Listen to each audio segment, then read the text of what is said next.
శ్రోతలందరికీ నమస్కారం. నేను మీ ఊర్మిళ. ఈరోజు విష్ణు షోడశనామ స్తోత్రాన్ని పఠించుతున్నాను.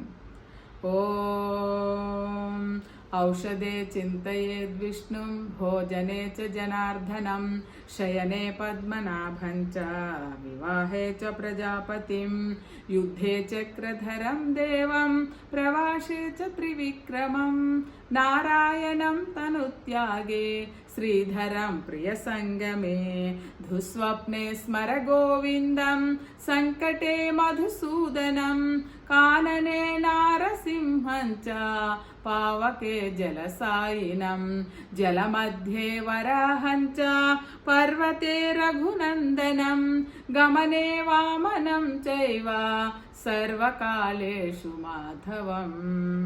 ఓం నమస్తే నమస్తే నమః.